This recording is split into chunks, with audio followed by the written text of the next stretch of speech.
Bueno, muy buenas tardes y bienvenidos. Gracias a todos por acudir a nuestra invitación para esta presentación que hacemos hoy desde la Fundación de NAES. Gracias también al Real Círculo de Labradores una vez más por acogerla y por recibirnos tan generosamente. Gracias también a don Iván Vélez y don Ignacio Trujillo por estar aquí esta tarde. Iván Vélez es arquitecto, investigador asociado a la Fundación Gustavo Bueno, autor de libros sobre la leyenda negra o el mito de Cortés. Ha publicado también distintos artículos en revistas, diarios, labores que compagina actualmente con la política.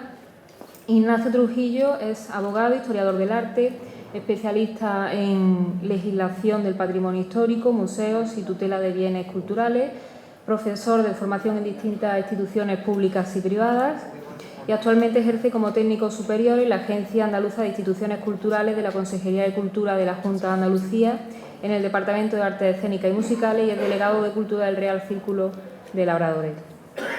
Para aquellos que no lo conozcan, la Fundación de NAES nació con el propósito de ser un punto de encuentro entre españoles que quisieran reivindicar su condición como tales, reivindicar la nación española y hacer guardar y difundir nuestra realidad histórica, social y cultural. Nuestra patria actualmente está siendo sistemáticamente atacada y demonizada, como tristemente podéis ver todos los días, por determinadas ideologías y grupúsculos interesados en ello, frente a lo cual pues no cabe otra respuesta que la de reivindicar nuestro proyecto común en el que todos los españoles nos debemos saber reconocidos y orgullosos independientemente de donde vivamos. Porque el objetivo de todos esos grupúsculos antiespañoles es que España deje de existir y no solamente eso, sino que nuestra historia, nuestro pasado, desaparezca para ser suplantado por otra historia que pretende desprestigiar el legado español en el mundo y que además nos confronta y nos divide. Y para evitar todo eso, entre otras cosas, existe precisamente esta Fundación para la Defensa de la Nación Española, que requiere vuestra acción y colaboración, la de cada uno de vosotros, para evitar que esto suceda. Como españoles tenemos el deber moral de defender incluso determinados planteamientos, aunque no sean correctos políticamente o no sean aceptados socialmente, sin tener que sentirnos raros por ello. Debemos defender el proyecto común de España, cada uno desde su ámbito puede hacer mucho, pero para ello debemos tener conciencia de nuestra propia pertenencia a esta gran nación que es España. Y por esa razón, precisamente, por la que entre los objetivos de la Fundación de NAES se encuentra el de la promoción y el desarrollo de estudios e investigaciones sobre la historia de España, la lengua de España y la realidad de la nación española. Porque el conocimiento de nuestra historia es fundamental para poder comprender la realidad de la España de hoy, para no cometer los mismos errores, pero también para que la realidad de lo que somos pueda ser preservada, fortalecida y transmitida a las generaciones futuras, tal y como nosotros la recibimos de nuestros antepasados. Y por eso hoy presentamos La conquista de México, de Iván Vélez, o lo que es lo mismo, La conquista de la Nueva España. Solamente el hecho de haberla llamado así nos da una idea de hasta qué punto España se exportó a sí misma en un momento apasionante de la historia de la humanidad, narrado al milímetro en este libro que está fantásticamente documentado, porque la historia del mundo no puede entenderse sin la historia de España, ni tampoco sin las hazañas de unos valientes españoles que se aventuraron a descubrir el Nuevo Mundo. En este libro, donde Iván hace un extraordinario ejercicio de síntesis para contar en alrededor de 330 páginas este gran hito, profundiza en la figura de Hernán Cortés, alguien a quien se describe como una persona con una gran habilidad diplomática, para el que ni siquiera la conquista de México ni el hecho de haber llevado a cabo la primera gran expansión hispánica pudo satisfacer su ímpetu conquistador, porque de hecho convivió toda su vida con el deseo frustrado de encontrar, por ejemplo, una vía que le llevase hasta China, tal y como se explica en el libro. Pero además de todo esto nos da un toque de atención para que los españoles veamos que no tenemos que avergonzarnos de nuestra historia. Una historia en la que Vélez no oculta tampoco la parte más sangrienta de la conquista, porque aquello no dejaba de ser, como él ha dicho en alguna ocasión, un mundo necrófilo el que se encontró Hernán Cortés cuando llegó a México, pero que también ha sido una historia enterrada bajo una montaña de propaganda, mentiras y medias verdades, lo que conocemos como leyenda negra, que nos hace crecer de alguna manera acomplejados y que persigue desacreditar nuestro papel en la historia, imponiendo la gran absurdez de mirar con los ojos del siglo XXI el mundo del siglo XV o XVI, cuando la realidad es que somos herederos del mayor imperio jamás conocido y que somos herederos de los hombres más valientes que fueron capaces de enfrentarse a lo desconocido, a la incertidumbre, movidos por la inquietud y el afán de descubrir el nuevo mundo y entregárnoslo sin que ellos lo supieran, en el que hoy conocemos. Así que a continuación Iván Vélez e Ignacio Trujillo van a proceder a desentrañar todo lo que la conquista de México entraña, y posteriormente a su término pues se podrán hacer las preguntas que ustedes estimen convenientes, así que cuando quieran.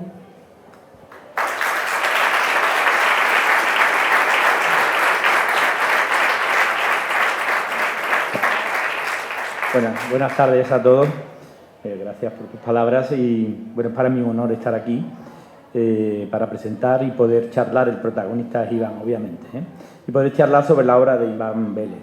Es un libro espléndido sobre la conquista de México y la gran epopeya de Hernán Cortés.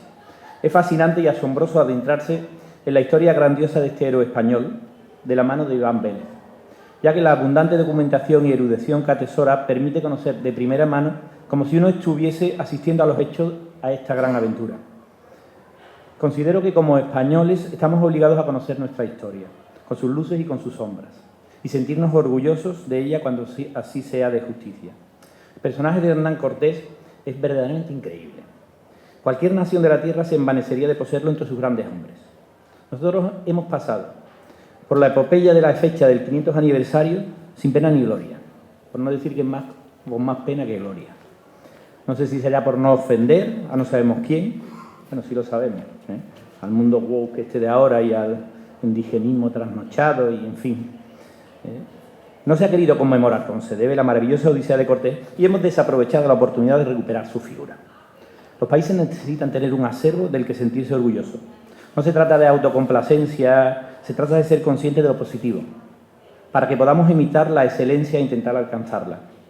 Que hubo mucho sacrificio, audacia, inteligencia, esfuerzo, tesón, voluntad, heroicidad, pasión en la conquista de la Nueva España. Eso es indudable. Que fue una guerra cruel y violenta también, pero con un espíritu casi caballeresco. Cortés intentó por todos los medios llegar a una pacificación. Todo esto lo he sacado, se sabe, pero que en el libro, cuando uno lo lee, se refuerza. Cortés intentó por todos los medios llegar a una pacificación y un acuerdo con los indígenas, los cuales poseían una civilización despiadada y cruel, dominando a los pueblos vecinos con una cultura inhumana y antropófaga, muy inferior a la civilización occidental. Los españoles eran conscientes de su superioridad cultural y no tenían dudas de que debía imponerse sobre los nativos, a los que consideraban pueblos retrasados y bárbaros a su lado. En este libro se constatan las numerosas veces que el propio capitán general trató de pactar con los mexicas para evitar la destrucción de sus ciudades, y cómo estos respondían lanzando los miembros amputados de los soldados españoles capturados, cuyos corazones habían sido extirpados y ofrecidos a los dioses. Nunca se podrá hablar de genocidio hispánico, ya que Cortés no tenía ningún interés en acabar con los pueblos indígenas, ni tenía odios hacia ellos, justo lo contrario. Piénsese en su propio hijo Martín, al que amaba con pasión, que era hijo de la Malinche. Trató por todos los medios de evitar la guerra que consideraba legítima en todo punto y perdonó en múltiples ocasiones a pueblos que antes le habían traicionado. Pronto, además, hubo un mestizaje enriquecedor, que se mantiene hasta nuestros días, y que ha permitido que la conquista de España en América se pueda hablar de injerto. Esto es, un trasplante de España, allí, que unido a un nuevo tronco generará una nueva planta de la que brotarán nuevos y hermosos frutos, que hoy podemos constatar. No se puede hablar de exterminio, se puede y debe hablar de enriquecimiento mutuo y del nacimiento de una nueva y rica cultura mestiza. La lectura de esta obra es absolutamente recomendable, porque el autor no se pronuncia de forma maniquea, sino que con los datos en la mano, y esto es muy importante, está magníficamente documentada, despliega ante nuestros ojos los hechos que será el lector el que interprete. Como un espejo verá reflejado ante sí las grandezas y miserias de indios y castellanos, con sus pasiones, luchas, traiciones, batallas épicas, crueldades insólitas, hazañas de valentía y audacia impresionantes. Un caleidoscopio donde se conjuga la belleza y la épica de nuestro pasado y de la que se pueden sacar grandes lecciones de sabiduría, donde podemos vislumbrar la casta de nuestros ancestros, el valor, la capacidad de sacrificio, la heroicidad. Estos grandes valores de los aventureros del pasado, que lejos de estar periclitados, siempre se pueden trasladar al presente. Puede ser un acicate para una sociedad actual, tantas veces débil y desorientada, ¿no? Incapaz muchas veces de elevar la mirada que te permita atisbar objetivos e ideales maravillosos y no únicamente mediocres, mercantilistas y rastreros. Todos debemos, españoles y americanos, sentirnos orgullosos de esta gran epopeya.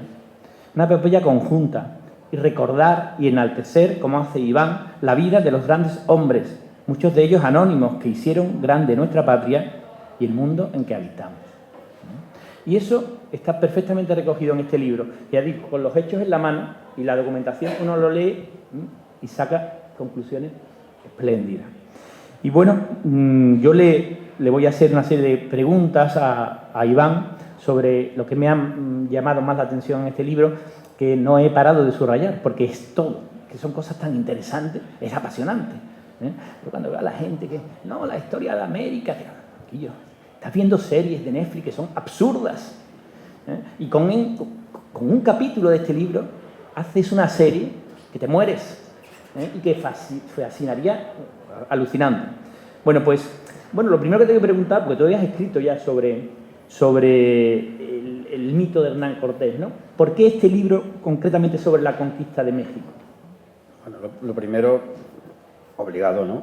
Agradecer la invitación. Además que esto surgió, como surgen las cosas interesantes, en una comida no secreta, sino un poquito discreta, y nos comprometimos a presentar el libro y, bueno, pues yo encantado de estar aquí, que he venido muchas veces y es un sitio maravilloso de Sevilla, ¿no? Así que lo primero, agradecerle al presidente y a la Junta en general pues la oportunidad de charlar esta tarde sobre un asunto que es universal y que no es una moda y que además tiene mucho vínculo con Sevilla, porque aquí es donde fallece Hernán Cortés el 2 de diciembre de 1547, que cambiaba yo el número, ¿no? Entonces, bueno, Cortés sale de aquí y muere aquí, aunque él quería, y como así ha ocurrido, pues descansar finalmente en la Nueva España, que ya como ha dicho también Pepa, bueno, da cuenta de hasta qué punto lo que se quería es exportar este modelo que ya venía fraguándose, pues como mínimo durante la Reconquista, ¿no? ¿Cómo escribo yo este libro? Pues la respuesta es sencillísima, porque me lo encargan, sin crudo, ¿no? Es un libro que me encargan, pero me lo encargan porque yo había escrito otro, titulado El mito de Cortés, que precisamente, esto es una batallita que siempre gusta, ¿no?, contar, en el transcurso de unos encuentros, que no tiene nada que ver con esto, pero bueno, es sobre narcotráfico y Estado en México, un tema muy polémico. De hecho, había en la entrada una tanqueta y unas ametralladoras allí, por si alguien estaba en desacuerdo con lo que estábamos ahí hablando. Pues fuimos a ver la tumba de Hernán Cortés. Yo ya había estado viéndola, ¿no?, en el Hospital de Jesús, que es un hospital que funda él, y ahí es donde está, en una humilde lápida más pequeña que esos cuadros, girada, digamos. Ahí reposan los restos de Hernán Cortés que tuvieron que ser ocultados para que no los quemaran durante una algarada insurgente, vamos a llamarlo así. Entonces, bueno, yo ese libro lo escribí allí porque dijimos, algo hay que hacer con Cortés, ¿no? Y digo, bueno, pues voy a hacer yo un libro, ¿no? Hice el mito de Cortés, gustó, y por eso la Esfera de los Libros me encarga este trabajo, que además, como veníamos comentando antes, lo sorprendente es que cuando tú te fijas en un solo objeto, en este caso en el Hernán Cortés, lees unas crónicas. Cuando yo hago este libro, que tengo que ampliar un poco la perspectiva, las vuelves a leer y empiezas a apreciar una cantidad de detalles tremenda, ¿no? Y es un poco lo que me lleva a escribir este libro. Muy bien. Mira, una cosa que me llamó la atención, ya en el libro, en las primeras páginas, habla de la importancia que la epopeya de Cortés tiene ya casi en vida de Cortés, ¿eh? Me parece que es en la muerte de Carlos V, Carlos I, hacen ahí un escenario efímero de estos que se hacían en las catedrales para conmemorar la muerte, y ponen pinturas y cuadros, estamos hablando de 1557 o una cosa así, cuadros con la epopeya de Hernán Cortés. Es decir, los españoles, la corona española era ya muy consciente de lo importante que era eso. Sin embargo, ahora, 500 años después, esto no ha ocurrido. Me parece chocante esa trayectoria del mito de Cortés, que los propios coetáneos lo consideraban un héroe, sí, y que sin embargo ha ido decayendo. Sí, está claro. O sea, de hecho, el libro este, El mito de Cortés, el subtítulo es de héroe a figura negro legendaria, me parece que le pusimos, ¿no? Cómo se transforma esa figura obviamente por obra de la leyenda negra. Efectivamente, Cortés en su época es un hombre admiradísimo. También hay muchas leyendas en torno a Cortés. Cortés no fue un hombre pobre, fue un hombre inmensamente rico. Lo que no tenía, digamos, es liquidez, a lo mejor en Sevilla en un momento dado. Bien merecido que lo tenía, pues claro. Bueno, pues lo que hizo. Sí, ya se lo ganó, ¿no? A ver, Cortés en algunas cartas, que yo en este libro, en los últimos capítulos, ya hablo no del Cortés conquistador, sino del Cortés gobernador, que me parece, o el Cortés político, que me parece que es una de las facetas menos conocidas, pero de las más atractivas, porque entra en el problema real, que es la cantidad de españoles que hay allí, la cantidad de indios, qué trato se le da, qué mecanismos, qué estructuras se implantan. Eso es fundamental, ¿eh? Él ya habla, en las cartas que van enviando a su primo, a su representante, digamos, en España, de que hay émulos de sí mismo. O sea, él ya es consciente en vida. Le pasa un poco como a Don Quijote, cuando se ve representado y escrito, y él dice, yo tengo que salir en respuesta de la figura que han hecho de mí. Entonces, Cortés es un canon de conquistadores. Es un canon de conquistador porque es el conquistador que verdaderamente triunfa. Cortés acaba siendo marqués del Valle de Oaxaca, 23.000 vasallos, unas rentas inmensísimas, cultiva la seda, tiene una flota para ir precisamente a lo que hablábamos hace un rato él se plantea incluso la conquista de China, es decir, es un hombre con unas ambiciones verdaderamente impresionantes y por lo tanto él ya en vida es un modelo a imitar. ¿Qué ocurre con el paso del tiempo? Pues que a Cortés le pasa como a muchos otros personajes históricos españoles. Mientras el imperio, digamos, que tiene vigor, son indiscutibles. Esto Quevedo ya lo dice en su momento, ¿no? Dice, solo viendo cómo consientes a tus hijos se atreven los demás a decir mal de ti, más o menos es lo que dice en la España defendida, ¿no? ¿Y qué ocurre? Que en el 19, cuando se quiebra el imperio, nosotros decimos se transforma, porque en realidad da lugar a es un periodo generador porque genera un montón de naciones soberanas, eso es cierto, ¿no? Y de hecho, por ejemplo, en las proclamas independentistas, que también es un abuso de los términos llamarlos independentistas de las naciones hispanoamericanas, por ejemplo, se toma como referencia a las partidas, es decir, se puede entender que es una transformación, pero consumada la transformación, empieza la labor de la redacción de las historias nacionales. Y entonces, ¿qué se hace en México, por ejemplo? Pues que Nueva España se pone entre paréntesis, entonces se vinculan ellos con las figuras prehispánicas. De hecho, las logias masónicas tienen Cuauhtémoc, en fin, hay como una especie de paréntesis, y claro, todo lo que queda dentro de ese paréntesis empieza a adquirir tintes negativos. Y luego en España, con este caínismo que tenemos, pues si un liberal dice blanco, el conservador tiene que decir negro. Así de caínitas somos, ¿no? Y yo creo que eso le afecta, pues, a figuras como Cortés, que ya digo que fue una figura admiradísima. O sea, Durero, por ejemplo, contempló admirado los tesoros que se le mandaron al emperador. Es decir, fue una grandísima figura, pero sufre la crisis del 19. Y como desde esa crisis hay una parte de la sociedad española que ha decidido autodespreciarse y renunciar a todo su pasado, pues sigue la balanza, pues, desequilibrada, desgraciadamente, hacia el lado del negro legendario. Efectivamente, además, claro, con el independentismo que tú dices, que es un término que no debería ser usado exactamente así, porque las guerras de independencia fueron unas guerras civiles más que otra cosa, evidentemente, en la que hubo indígenas en ambos lados, y bueno, es una cosa distinta de la que nos han contado de manera así oficial, ¿no? Bueno, y también hay que reconocer que México, la mitad de su territorio lo pierde una vez independiente, cuando Estados Unidos se lo queda por la cara y se lo cede, o sea, que con la corona española seguramente no hubiese sucedido. Pero bueno, es que esa cosa hay que decirla, hay que saberla, porque bueno, son datos, no, nada más, cada uno saca sus consecuencias. Una cosa que me interesa y que aparece, porque claro, estos españoles que iban allí, parece que iban por el oro, y que iban también por el oro, claro, porque además es legítimo intentar salir de la pobreza y era gente aventurera y tal. Pero tenía un componente también heroico y religioso e idealista. Y una de las páginas del libro, concretamente, leo que dice hay una petición de una bula para que se absolviera a los españoles que murieran durante la conquista, similar a la que se emitían para aquellos que morían en África, lo cual da cuenta del peso que tenía el componente religioso en unos actos que bajo el prisma de la leyenda negra son tenidos como puramente codiciosos. Claro, efectivamente. Ellos querían oro, claro que querían oro, y todo el mundo quiere que les suban el sueldo, eso no lo vamos a discutir, ¿no?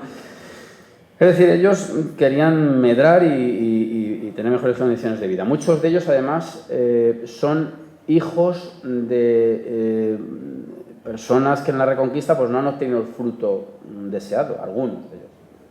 E incluso muchas de las estructuras mentales, vamos a llamarlo así, y muchas de las acciones que se realizan allí son pues, una repetición de lo que aquí ya había ocurrido. Pues el asedio de algunas ciudades, pues poder recordar al asedio de Málaga, al asedio de Granada, la guerra de Granada. Estaban curtidos en las batallas. La guerra de Granada tiene mucho impacto, tiene mucha influencia en estas personas, y otros venían de Italia, de las guerras de Italia, es decir, que eso está ahí. Ahora bien,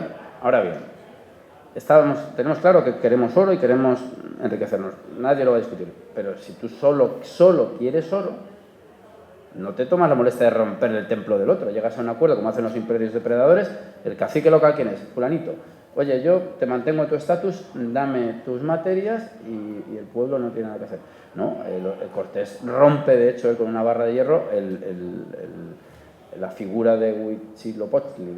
Si hay alguien que sabe náhuatl aquí, que me perdone, pero bueno, espero que no. Entonces, él lo rompe, él no tiene ninguna necesidad de hacer eso. Sí. Rompen constantemente los ídolos y rompen los lazos, en fin, sobre todo hay un componente religioso, completo y, por ejemplo, tú no rezas un Te Deum si lo que quieres es ir a robar, no te estás a eso, ¿no? Entonces yo creo que eso a veces se olvida porque lo que se quiere subrayar pues es una pandilla de individuos sucios, malolientes, violadores, codiciosos, violentos, pero es que no es así. Y otra cosa además, todo este tipo de expediciones tenía que autorizarla la corona, que incorporaba una serie de oficiales que supervisaran que los objetivos se cumplían, que no se quedaban con la parte del quinto real, que eso ya se hacía en la Reconquista en España, y luego iban también hombres de religión.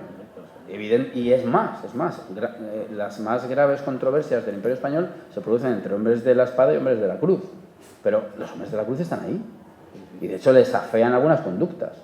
Y excomulga si es necesario. Y eso no es, hoy a muchos le puede parecer una anécdota. En el siglo XVI una excomunión no era ni cataminuta. Una anécdota. Entonces, bueno, que yo creo que eso es un componente que a veces se olvida precisamente por la caricatura que se hace de esos hechos.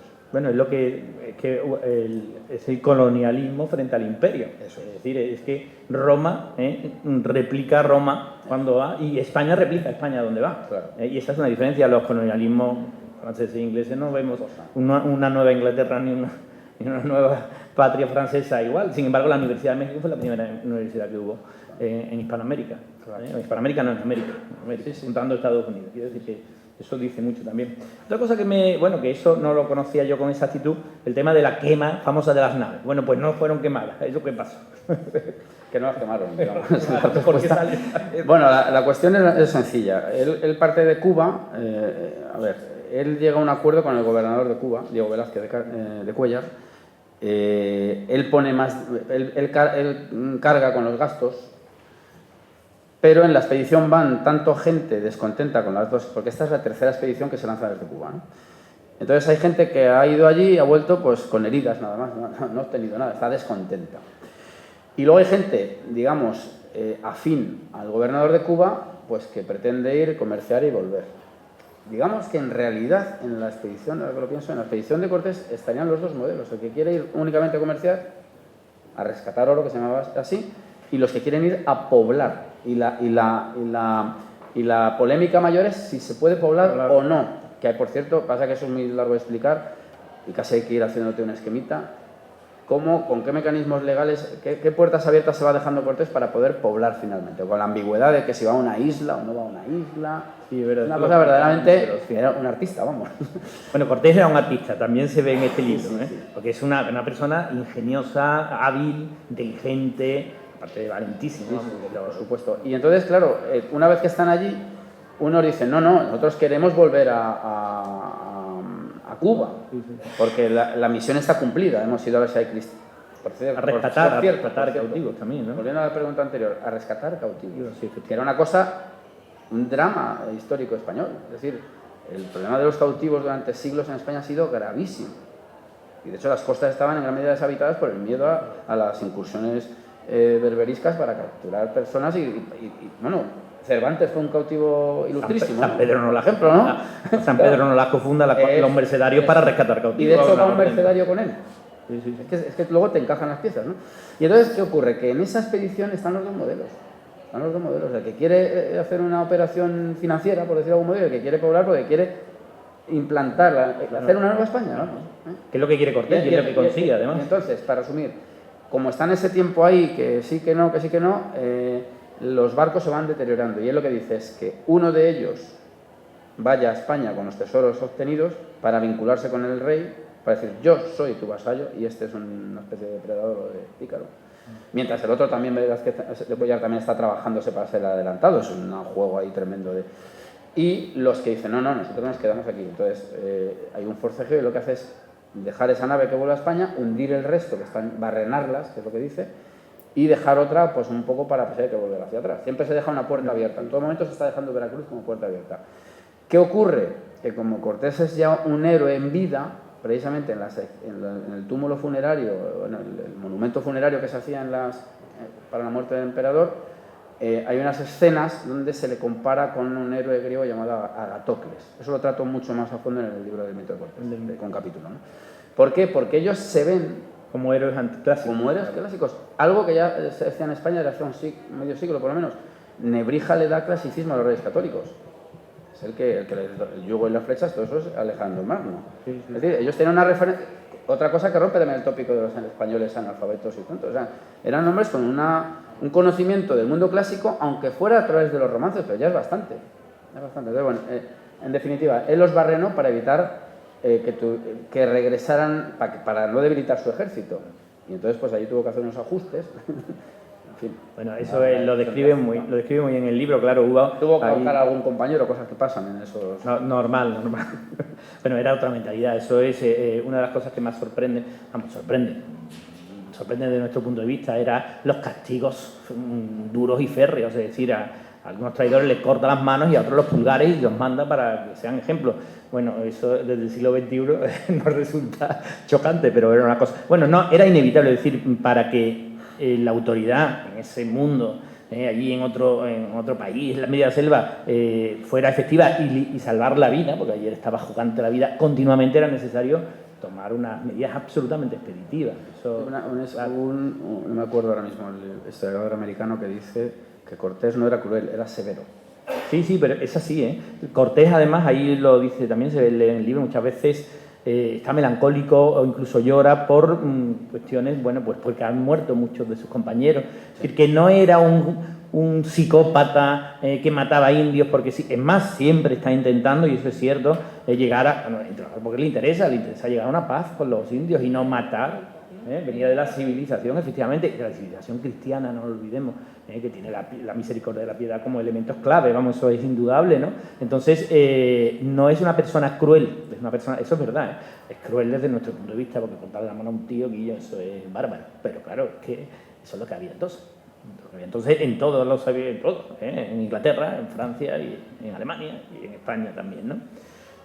Y hablaba Iván de la dicotomía que hubo, de la lucha que hubo entre Diego Velázquez, un gobernador de Cuba, y Hernán Cortés. Hernán Cortés se quiso instalar, se fue un poco por la cara, digamos, separándose de Velázquez, Diego Velázquez, igual que pintor, ¿verdad? Y entonces tuvo que sutilmente tejer ahí una maraña para conseguir poblar México, es decir, instalarse, porque realmente Diego Velázquez y desde Cuba le habían dicho que fuera rescatar oro, a rescatar cautivos y a hacer una expedición, una exploración, pero no a asentarse, ¿no? Entonces él, de una manera súper habilidosa, consigue asentarse, manda también al emperador diciéndole que él tiene derecho a eso, y lo consigue, y consigue convencer a todos los que llevaba encima. Bueno, entre otras cosas, además, que quema las naves o hunde las naves también para evitar, por eso las hunde, hunde, ¿no? Otra de las cosas interesantes es la civilización de estos indígenas, ¿no? De estos nativos, que no eran angelitos, ni monjitas de Sagrado Corazón, para nada. Era una civilización, una cultura antropófaga que hacía sacrificios humanos que eran terribles. Y además estaba, sobre todo los mexicas, que eran los aztecas, que eran los que dominaban allí, tenían dominado a todos los pueblos de alrededor, y una de sus máximas posesiones era conseguir seres humanos para sacrificarlos continuamente. No sé si hablan de 20.000 al año, es una cosa salvaje, ¿no? Verdaderamente salvaje. Y aquí en una de las páginas del libro hay un término que no había oído nunca, que se llama zompantali. Los españoles vieron por primera vez un zompantali. Es decir, zompantli. O zompantli. Vale, el que lo sepa de pronunciar, zompantli. Es decir, una estructura de madera similar a un andamio en la que estaban ensartadas hileras de cráneos de hombres sacrificados.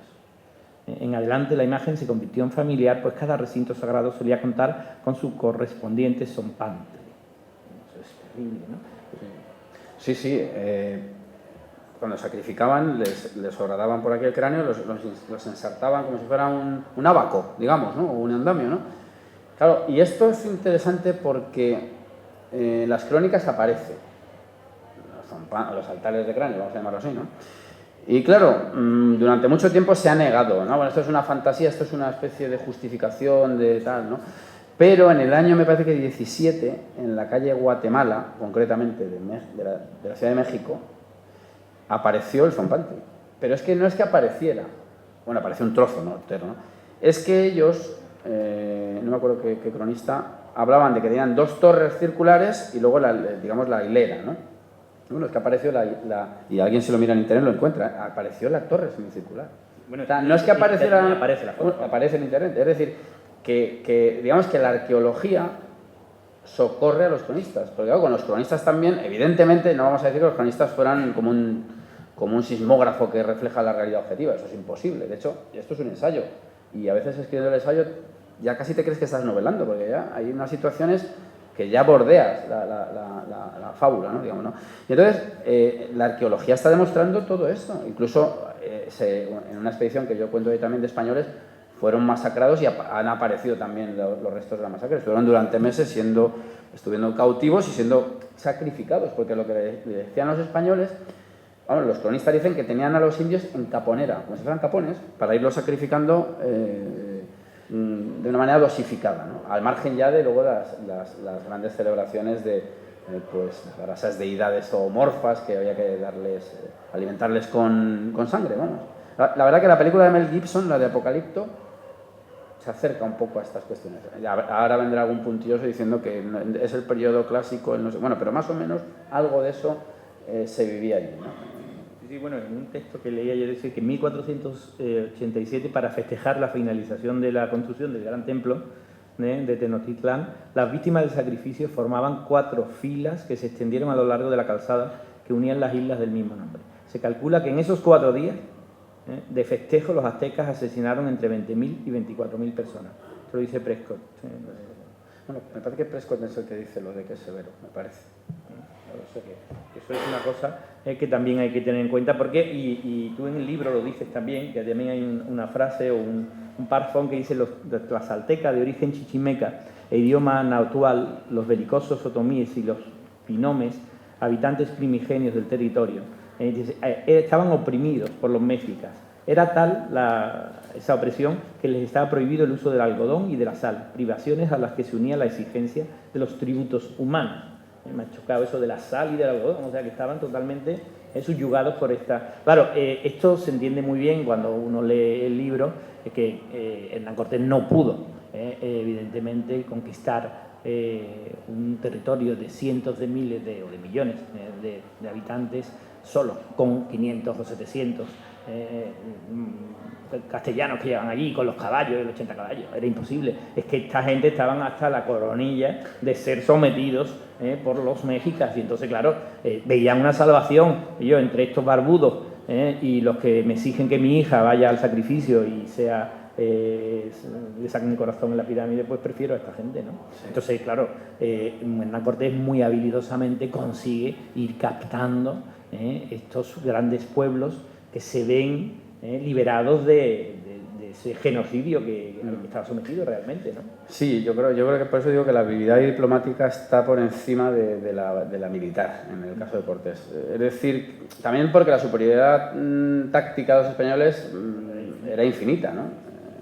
Yo digo, es más la táctica que la artillera, o sea, es más la forma de combatir con mayor habilidad que las propias armas, ¿no? Porque incluso se perdieron armas, faltó pólvora, en fin, la cosa es muy compleja. Eso de que cuando faltaba pólvora un tío se fue a un volcán, sí, subió al volcán y bajó y consiguió azufre, ¿no? Yo no sé cómo se metió en el volcán, sacó unos capazos de azufre y con eso fabricaron pólvora. Los reyes le dieron, se lo ganó, un escudo de armas con un montaño, se llamaba. Había que ir al volcán, si no, no te lo daban. No, vamos a ver. Entonces, Cortés lo que se da cuenta es de que aquello no es una sociedad uniforme, sino que hay un poder central en el Valle de México, los mexicas, con Moctezuma II, y tiene una triple alianza, es más complejo el asunto, pero bueno, tiene una serie de naciones étnicas sometidas y le exigen tributos, pues algodón, mantas de plumas, oro y personas, evidentemente. ¿Qué ocurre? Pues que él lo que va haciendo es irlos liberando de la obediencia de Moctezuma para vincularlos a la obediencia de otro rey, que era otra obediencia, pero era un rey ¿qué referencia pueden tener ellos de Carlos I? Era inimaginable. Lo que ellos se habían quitado de en medio es el poder de los mexicas. Entonces, esa es la fuerza humana que tiene Hernán Cortés. Claro, con la gente que es imposible. Él tuvo 1000 y pico personas en momentos de mayor cantidad de soldados. Claro, las fuerzas potentísimas que tiene, las huestes de cientos de miles, son de esas personas indígenas que lo que quieren es acabar con el pueblo más belicista de la zona, que eran los mexicas. Claro.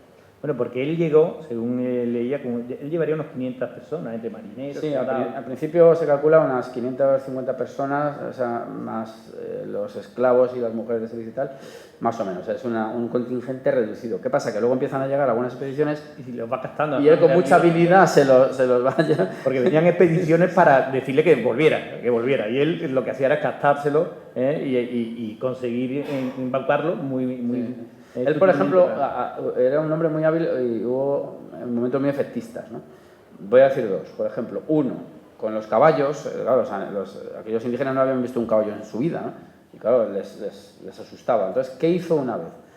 Una vez vinieron los emisarios de Moctezuma y puso una yegua en celo en un sitio y detrás un caballo. Claro, el caballo empezó a pifiar y él llegó, hizo que retiraran la yegua, hizo como que calmaba al caballo y demostrando un poder sobre ese animal, ¿no?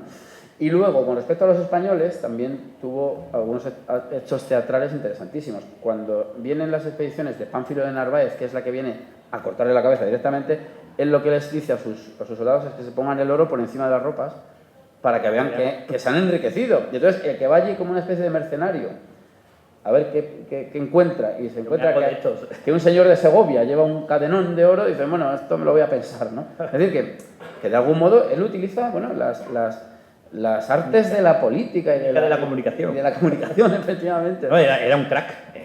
Claro, son personajes que son verdaderamente... O utiliza otro ejemplo. Él tenía una brújula, porque luego hay una expedición a Honduras, que esa se conoce poquísimo, esa es impresionante, además les dan por muerto, es una cosa verdaderamente impresionante, ¿no? Que va a acabar con uno de sus imitadores, en realidad, ¿no? Y él sacaba una brújula para orientarse. Entonces, claro, los indígenas no entendían y pensaban que la brújula le adivinaba el futuro, era una especie de máquina del futuro, y entonces más de una vez la utilizó pues para impresionar a un hombre muy, muy hábil en ese sentido. Sí. No, era impresionante. Una de las cosas, no sé si era Hernán Cortés o uno de los capitanes que también utilizó, eso me hizo gracia, que puso a los caciques en fila, entonces puso pólvora, un reguero de pólvora, pólvora, de eso lo describe. Y entonces, para decirle que él tenía un poder, encendió una mecha cuando estaban todos agachados y entonces salieron todos con el trasero quemado. Sí, dio un golpe en el suelo y entonces estalló la pólvora y salieron, claro, y eso hizo que esa chorrada, porque es una chorrada pero inteligente, hizo que todos estos caciques le apoyaran. Una cosa, interesante, ¿no? Porque Narváez, Pánfilo Narváez, ¿no? Pánfilo Narváez vino, ese fue un traidor absoluto, porque además estuvo a punto de acabar con la conquista de Nuevo México, porque el Pánfilo Narváez venía con un montón, por lo menos 500, 600 también, no, 1000 y pico, por eso claro, para acabar con Cortés, en nombre de Diego Velázquez, que estaba en Cuba y tal. Y además le dijo a Moctezuma que Cortés era un traidor al rey de España, con lo cual eso era que Moctezuma estaba entonces medio preso, allí en Tenochtitlán, que le había cogido Cortés como rehén. Entonces, bueno, todo eso hubiese llevado al traste con la conquista de Nuevo México, porque si los aztecas que estaban en un ten-con-ten de si obedecer a Cortés y no y tal, cuando ven que los propios españoles están en prisión y que Cortés, que a ellos consideraban como un gran casi dios, ¿no? Semidios, es enemigo de su propio rey, bueno, pues eso hubiese sido desastroso, ¿no? Y Cortés acaba con eso, zanja eso, ataca a Pánfilo Narváez, que llevaba 1000 hombres con los pocos que tenía, en una veloz atacada, ¿no? Y se queda con esos 1000 hombres, que son que con las cadenas y eso los engolosina, y entonces consigue que esos 500 que tenía se conviertan en 1500. O sea que era un tipo inteligentísimo. Después eso de Pánfilo de Narváez, lo pones tú en el libro, cuando se fueron en la Noche Triste, ¿no? Fue la Noche Triste. La Noche Triste ya se tuvieron que ir de México porque bueno, pues porque los mexicanos, después de la matanza que hizo un capitán, ¿no? Esa matanza que hizo en el templo, Pedro Alvarado, pues se opusieron totalmente, se levantaron en contra de Cortés y del emperador rehén, que era Moctezuma, ¿no? Entonces tienen que huir corriendo de Tenochtitlán, la gran capital, entre los lagos de noche, y eso fue trágico, murieron 500 españoles y tal, ¿no? Y muchos de ellos, los que murieron, con esto en el libro, murieron los de Pánfilo Narváez porque se ahogaron en el lago, porque llevaban las cadenas de oro y todo lo que habían conseguido llevaban encima, y Cortés les dijo, no lo llevéis, tal, y sin embargo, pues no le hicieron caso y se ahogaron, se ahogaron por la codicia, Entonces, el libro está lleno de esto, es una maravilla, te digo, hay que leerlo. Hay que leerlo, sí. Bueno, ¿qué más cosas? Bueno, una de las cosas también que en la página, en una de las páginas, ellos se sienten obligados a seguir y les da un discurso Cortés, y digo esto por la importancia que tiene la fe católica. Dice concretamente Cortés, Señor, es la página 99, perdón, él le dice que la idea del repliegue comenzó a tomar cuerpo entre los españoles que estaban allí, ¿no? Rodeados de mexicanos. Una vez más, el de Medellín usó la palabra para asegurarles que estaban en disposición de ganar los mayores reinos y señoríos del mundo, que era una de las cosas importantes. Pero además, como cristianos que eran, estaban obligados a hacerlo, pues quienes se hallaban enfrente eran enemigos de la fe católica. Dios, para el que nada es imposible, estaba de parte de sus fieles. Es decir, tenían muy claro, ¿no? Sí, ellos tenían... A ver, yo creo... Ellos continuaban un poco tienen la mentalidad de la Reconquista. En la Reconquista los cristianos creen que Dios está de su lado. Vamos, lo afirman. Y ellos son continuadores de esa obra, ¿no? Pero es que además esto es muy importante lo que dice Hernán Cortés ahí, que probablemente no dijo literalmente esas palabras, pero serían muy parecidas. Por lo siguiente, porque después de estas conquistas surge un problema que son los señores, los españoles que ya son señores allí. Hay un miedo a que se conviertan en una especie de... Bueno, que haya una rebelión, de una nueva nobleza, en fin, muy dudosa y tan lejana, una cierta independencia, ¿no? Entonces, se quiere limitar el poder de los encomenderos, que son estas personas, ¿no? Y claro, Cortés ahí es donde vuelve a reflexionar continuamente sobre los móviles y sobre los objetivos y lo logrado o no. Claro, ya no es que se perdieran las posesiones de cada uno, se perdía también la religión católica allí. Es decir, si hay un repliegue, desaparece el catolicismo allí.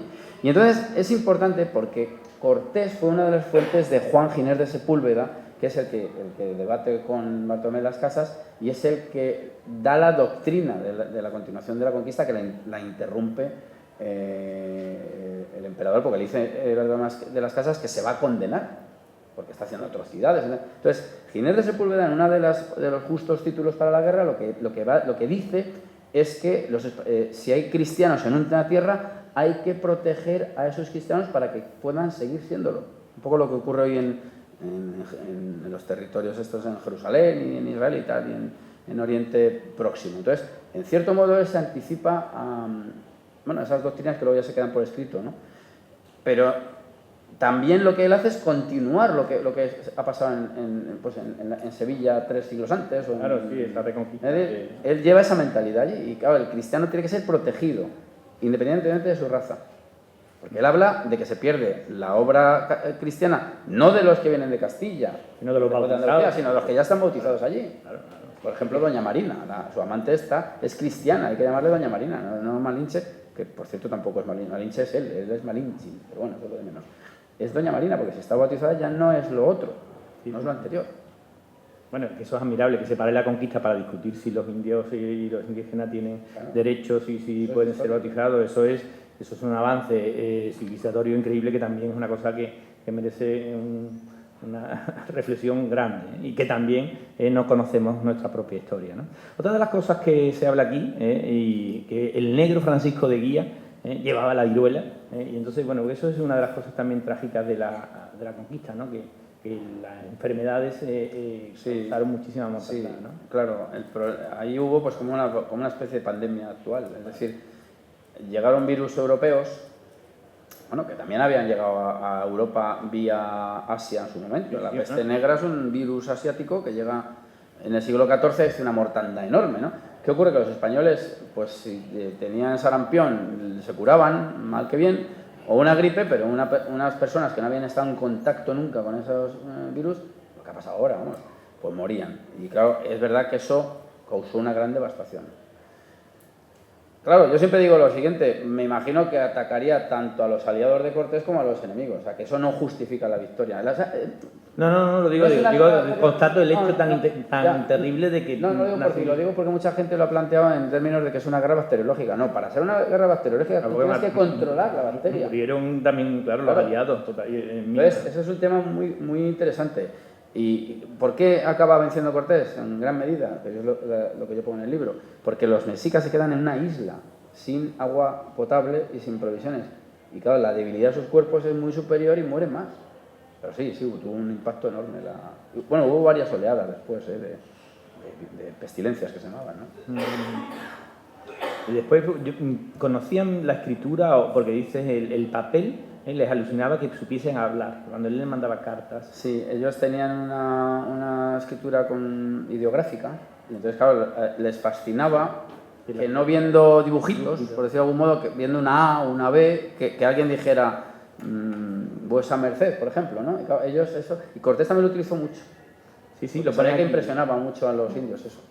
Sí, porque ponen en el libro que mandó cartas a los caciques que no entendían para nada, pero que les causaba sensación porque cuando se las leían, pues se quedaban admirados diciendo, y esta gente que son semidioses, que son capaces de hablar a través de estos papeles que no tienen dibujos, ni pictogramas, ni nada de eso. Sí, eso no. Otra cosa que me impresiona es que marcaban a los esclavos, porque cada más a los que no se rendían, pues los cogían como esclavos cautivos, ¿no? Los propios españoles, y lo marcaban con una G, una G de guerra, ¿no? G de guerra, sí. De guerra. O sea, cuando, vamos a ver, el mecanismo legal, digamos, había esclavos legales, se podía esclavizar a las personas por causas de guerra. Eso había ocurrido ante la Reconquista, en las tomas pues por ejemplo, de Málaga. Por ejemplo, la toma de Málaga no sé si fueron 15.000 esclavos los que se hicieron allí. Entonces, él los marcó con un hierro en la cara, y era la G de guerra. Esa es la explicación. Pero luego lo que sí sabemos es que también, bueno, lo sabemos perfectamente, ¿no? Los caciques mexicas, tlaxcaltecas y tal, todos tenían esclavos también, y tenían marcas propias, como tiene un ganadero. Sí. ¿no? O sea, que eso ya está, la esclavitud estaba allí ya. Tampoco es indudable, eso es una cosa que existía, por supuesto, claro que existía. Otra cosa que también me ha causado un bastante interés y sensación, el personaje sevillano de María de Estrada. ¿Qué nos cuenta de María de Estrada? Que es nada más que otra serie de televisión con María de Estrada. Una serie más con... Nos falta un productor, con alguien que tenga pasta y que la ponga. Pues sí, María Estrada fue una mujer que combatió directamente. O sea, es una sevillana que combatió, que se ocupó también pues, de atender a los heridos, en fin, que hubo mujeres en la conquista. Yo hace 2 o 3 años en El Mundo me pidieron Emilia de Andalucía concretamente, me pidió una serie de artículos sobre mujeres en la conquista y una de ellas fue María Estrada, que es de las más destacadas. Porque era de soldado, vamos, Tengo no que iba solo de enfermera. Tengo que decir que se discute que sea sevillana, pero no voy a mojarme hoy aquí. Yo en Sevilla, he leído que podía ser de Cantabria, eso. Yo digo que es sevillana ya que estamos aquí. Pero hoy vamos a decir que era sevillana. Si voy a Santander, cambio de... Eso es anecdótico, da igual. Es una mujer que se va allí y se pone con su pica y con su espada igual que un hombre. Sí. Y además es admitida y además es una cosa increíble. Estaba casada con uno que estaba allí también de soldado. Una cosa alucinante. Esas cosas que uno se queda y que ve las anécdotas tan interesantes que no conocemos y que son fascinantes. Fascinantes, pero bueno, hacer, ya digo, novelas y libros y series de televisión. Y ya no quiero enrollarme más porque, bueno, esto da para mucho. Podemos estar aquí haciendo capítulos de Netflix continuamente, ¿no? Pero la muerte de Moctezuma, la muerte de Moctezuma también es curiosa, ¿no? Porque hay diversas versiones, pero... Sí, bueno, la versión más aceptada es que Moctezuma les recibe fastuosamente. Casi es un paso de Semana Santa lo que se encuentran ellos. Se encuentra un hombre con unas andas de oro que avanza hacia ellos, es un semidios, que es Moctezuma, al cual no se puede tocar, por cierto, ni mirar. De hecho, Cortés, cuando va a abrazarle, le dicen, no, ¿dónde vas? Cuidado. Y, claro, Moctezuma es muy hospitalario. Yo llego a la conclusión, bueno, no yo, se llega a la conclusión de que la invitación que hace Moctezuma a Cortés es para meterlo en esa isla y acabar con él ahí. Yo creo que esa es la... O sea, es más, lo que niego es que Moctezuma pensara que Cortés fuera el dios que vuelve, Quetzalcóatl, el que vuelve por la leyenda. No. Él sabía que era un hombre de carne y hueso, porque además... Y además ya lo constató. Claro, y lo constató. Y de hecho, además, Cortés rechazó la carne humana. Ellos mataron a españoles. Antes de ver a Cortés cara a cara, ya sabía que habían... Y los caballos igual. Entonces, Moctezuma lo atrae hacia esa ciudad y hay muchos indicios para pensar que es una trampa porque él los aloja en el palacio de su padre, Axcayacatl o algo así se llama, pero los españoles ponen un cañón en la puerta. Claro, yo subí a tu casa, entiendo que voy con todas las garantías, no llevo un arma para... Es decir, y enseguida arman un par de barcazas para poder salir. Es decir, que ellos tienen muchísimas precauciones. Pero es que incluso Bernardino del Castillo, que para mí es la crónica más fascinante que hay, él dice que temían la muerte al entrar allí. Ellos iban conscientes de que podían morir. Y eso es verdaderamente emocionante. Es lo más emocionante que he leído yo casi en mi vida. Y dice además unas palabras que dice, creíamos que aquello era red y garlito. Es decir, era una trampa de pescar. Sí. Y él lo dice en las crónicas. Y entonces la cantidad de precauciones que toman es constante y entonces en un momento dado, cuando se enteran de que ha habido un ataque en Veracruz, que es donde tienen ellos la puerta de salida hacia Cuba otra vez, lo capturan y es un rehén, el rehén más importante. ¿Qué ocurre? Que el poder de ese hombre, que es cabeza también de la religión, las dos cosas, va decayendo. Como la reina de Inglaterra. Claro, es una especie de papis, efectivamente. En España somos más sensatos, ¿no? Y entonces, en un momento dado, cuando ya él ha vuelto de neutralizar a Pánfilo de Narváez, se ha producido la matanza en el Templo Mayor y está rodeado el palacio y están asediándolo, él lo saca a la azotea arriba, sí, para que aquiete a sus súbditos, pero ya a priori, y le dan una pedrada. Y lo que dicen también las crónicas es que él también en parte se deja morir. Es decir, que él ya entra en un decaimiento, aparte de las heridas, ¿no? Las heridas que podía sufrir, las pedradas, porque es lo que más, el arma que hemos utilizado en los mexicas, la piedra, ¿no? Ellos lo que dicen que ha decaído, porque él es consciente de que su mundo ha terminado ahí, ¿no? Y bueno, y él muere por eso. Sí, hay versiones diferentes, pero no... Es absurdo que Cortés envenene o mate a su rehén principal. Eso no lo entiendo, y además no lo entiendo incluso por cuestiones hasta de la mentalidad de la época, porque ellos a los nobles los trataban diferente. Sí, efectivamente. Eso es así. Bueno, pues ya termino y simplemente, antes de que tú, quiero leer un texto del libro, ¿no? Que refleja muy bien la figura de Cortés, ¿no? La figura humana de Cortés, ¿no? Porque, por ejemplo, habla en el libro se habla de que Juan de Lara y Alonso Hernández fueron sacrificados en la pirámide de Huitzilopochtli.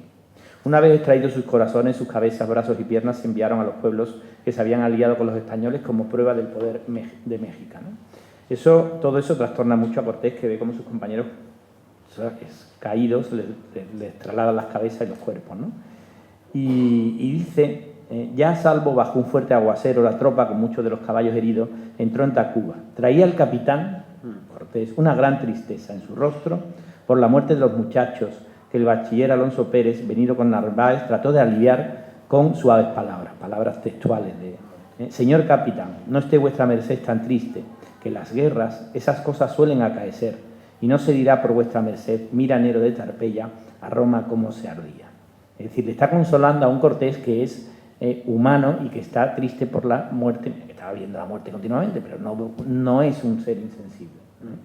Mientras se disponían los aposentos, Alderete y Melgarejo subieron a la pirámide, cuya cúspide les sirvió de otero. Desde allí, fuertemente impresionados, vieron por primera vez la ciudad de Tenochtitlán y la laguna plena de canoas. A su lado, Cortés se mantenía taciturno, hasta el punto de que su actitud dio lugar a estos versos.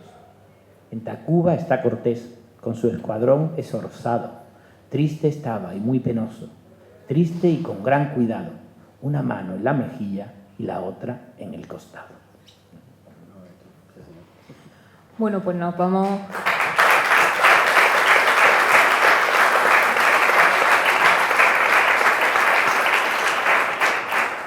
Nos vamos quedando sin tiempo, la verdad que es un tema sobre el que podríamos estar hablando horas y días, si habla Iván días. No, pero a mí la duda que me surge, ahora vamos a abrir un turno de preguntas para que podáis preguntar lo que queráis, pero a mí la duda que me surge es que viendo todo esto que habéis relatado, que es de película, porque es algo inimaginable, que parece mentira que haya sido capaz de hacerlo un hombre con un puñado, entre comillas, de castellanos que no tenían ni idea de lo que se iban a enfrentar.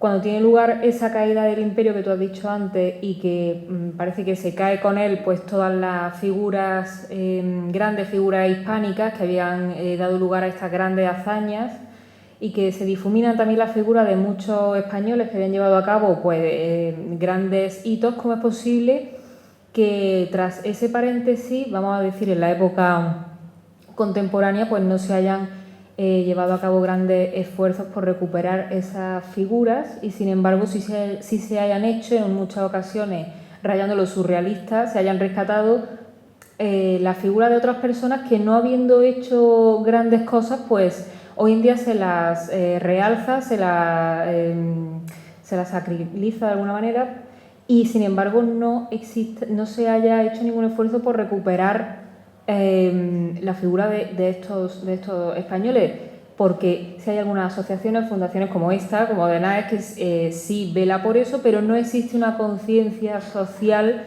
de lo que un día fuimos, ¿no? Entonces, ¿qué explicación se le da a eso? Hombre, yo creo que la explicación es, y como estamos amparados por DENAES hoy, pues mejor que nunca, ¿no? Con más motivo que nunca. Vamos a ver, España tiene sobre la mesa, de manera explícita, financiada por el propio Estado, un conjunto de facciones cuyo objetivo es la destrucción de la nación española. Pero, sí. ¿podría ser eso un perfecto ejemplo de lo que significa la globalización y el globalismo?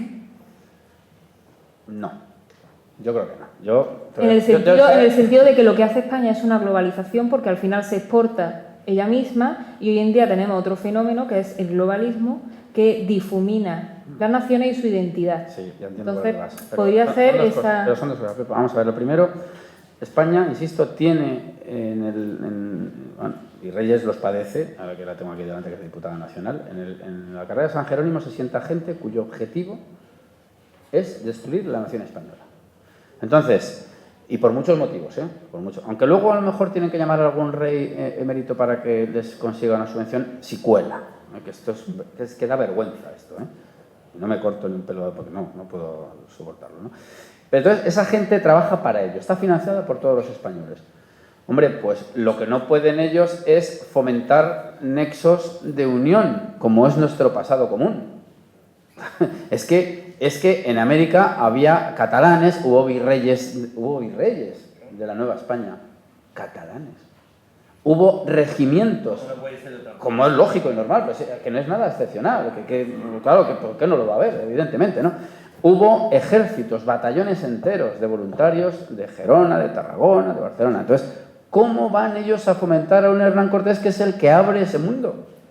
Entonces, la lógica es aplastante. Hay que intentar acabar con todo y pues es un sanguinario y además no es un tío es un extremeño, ya no es español. Hay que ir a lo particular.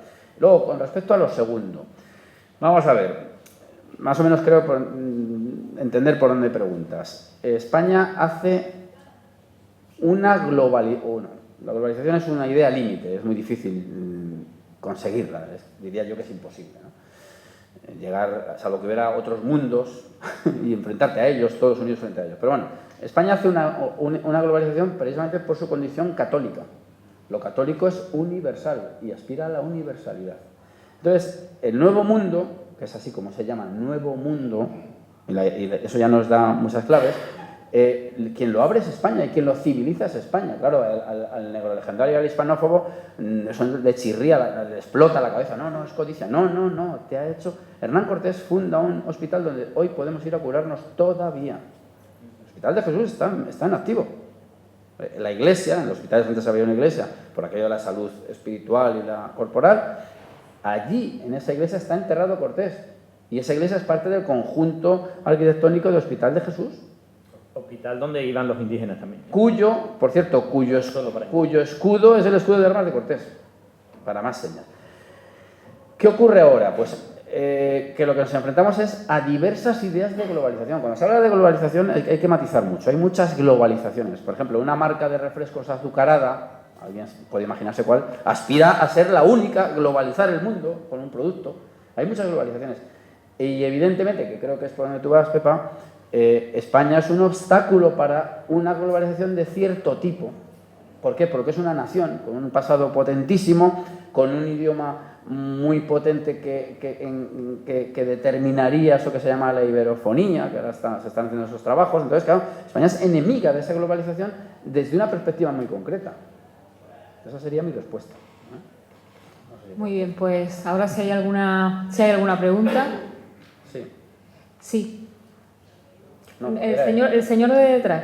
Modera, doña Pepa. Muy amable. Pues mire, yo lo que quería sencillamente expresar es no solo mi felicitación a los intervinientes, sino ya de camino pues exponer algunas pequeñas ideas.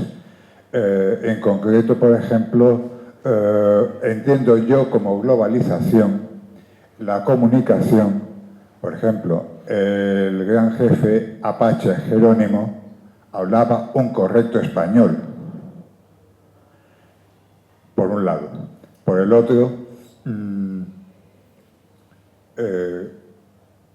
sencillamente, pues, en cuanto a lo que realmente más les impresionó, pienso yo, a los hombres de Cortés, fue las pirámides de cabezas cortadas que realmente pues se encontraron nada más que llegaron. Y no precisamente de aztecas, sino de pueblos sojuzgados. Y continuando con mi reflexión, ¿por qué precisamente nunca jamás, es decir, y me explico, no siempre se respetó a los descendientes de Moctezuma? Es decir, y perdone que le interrumpa, porque uno de ellos, uno de sus descendientes, fue el duque de Ahumada, por ejemplo. Sí. ¿Por qué se respetó? Pues precisamente, ya lo hemos comentado, porque ellos tenían una... Muchas gracias. Gracias. Tenían una visión estamental de la sociedad. Entonces, no era lo mismo ser un señor que ser un vasallo. De hecho, cuando Moctezuma está cautivo, Cortés le dice a los que le custodian que le traten como un señor. O sea, no es un cualquiera. Entonces, y de hecho, los españoles se casan, aspiran al crecimiento social, al elevamiento social por la vía también matrimonial. Hernán Cortés se casa con Juana de Zúñiga, una noble castellana. Es decir, ¿por qué los hijos de Moctezuma? Pues porque son hijos de un emperador, así de sencillo.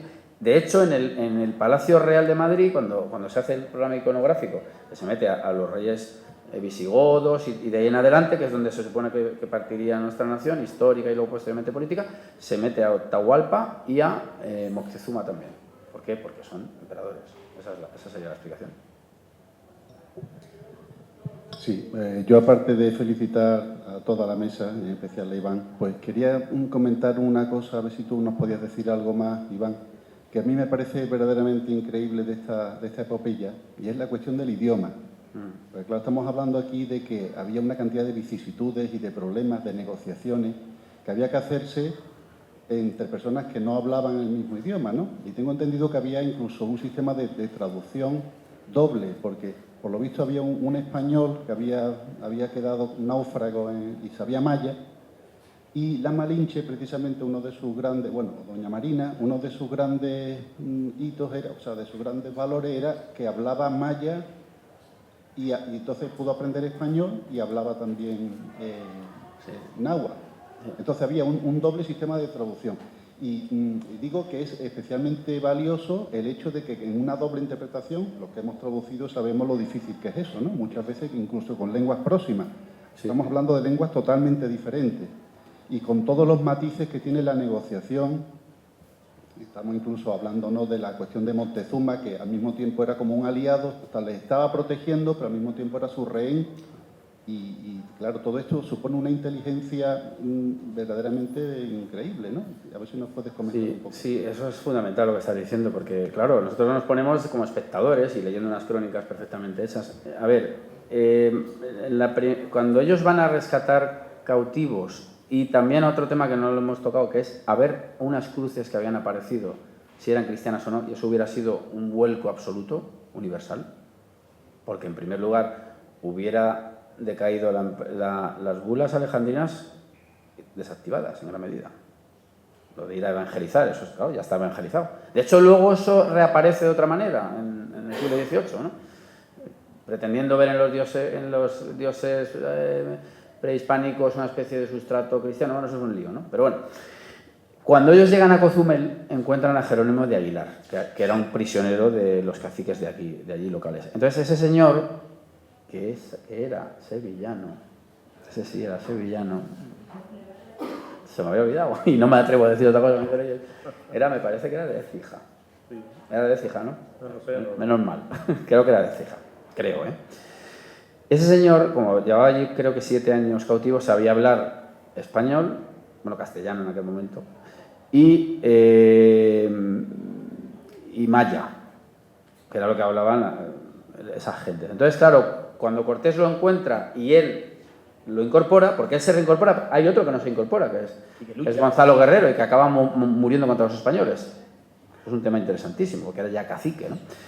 Pues ese señor ya sabe hablar con los españoles y les sirve a los españoles para hablar con los mayas, ¿vale? Entonces, cuando ellos tocan la costa, ya tienen esa facilidad, entre comillas, facilidad, porque tú, que me has traducido a mí algunos textos para un libro que estoy preparando y te lo agradezco públicamente, sabes que traducir es muy difícil, los matices se pierden, y eso que estamos hablando del latín al español. No quiero ni pensar del castellano del siglo XVI al maya, o a uno de los mayas, que habría muchas variedades. O sea, el problema es complejísimo, como tú dices. ¿Qué ocurre? Que cuando él llega a tierra firme y le entregan una esclava, la famosa Malinchín convertida en doña Marina, esa esclava que hablaba náhuatl, que era la lengua de los mexicas, y maya, porque era esclava en tierra de mayas, ya le permite pasar, esto es que es increíble, ¿no? Castellano, maya, por vía de Jerónimo de Aguilar, entiendo que sería así. Jerónimo de Aguilar en maya hablaría con doña Marina, y doña Marina del maya al náhuatl para hablar con un emisario que habla en náhuatl de Moctezuma. Impresionante, ¿no? Impresionante. Claro, no solamente ya no es una cuestión de entenderse, quiero agua o quiero no sé qué. Tú imagínate explicarle la transustanciación. Claro, pero es que como estamos hablando de que esa es la realidad, explicar los rudimentos del catolicismo a un señor en esas condiciones. De hecho, un tema interesante, ellos, es una teoría que yo he leído, ¿no? Ellos querían cruces desnudas, no cruces con el crucificado, porque el crucificado podía recordarles a un sacrificio humano. O sea, que es mucho más complejo. O sea, lo de América es una hazaña histórica, por más que haya negros legendarios a mansalva. Es algo verdaderamente inaudito lo que dicen aquellos hombres. Esa es la historia. ¿Alguna pregunta más? Hablando de lo de los sacrificios, una de las cosas que le chocaba más a Cortés, que he leído también en los textos, en el libro, es que cuando estaba con sus aliados, con miles de soldados aliados, tlaxcaltecas y tal, no podía evitar, con otras cosas si no se hubiesen rebelado contra él, que se comieran a los esclavos y a los mexicas. Es decir, no podían evitarlo, es decir, ellos iban atacando para conquistar Tenochtitlán. Y entonces cogían prisioneros, cientos de prisioneros, y los mataban en la guerra, y los aliados tlaxcaltecas se los comían. Los brazos, las piernas, es una cosa horrible. Y eso a los españoles lo dice en una carta de relación, dice, aquella noche tuvieron bien de comer. Sí. No lo pudo, era prudencia política, ¿no? Otro mundo, ¿Qué iba a hacer? Bueno, pues si no hay más preguntas, damos por finalizar esta presentación. Muchas gracias a Iván Vélez y muchas gracias a Ignacio Trujillo. Esperamos vernos por aquí pronto. Muchas gracias a todos por haber venido y finalizamos esta presentación. Muchas gracias.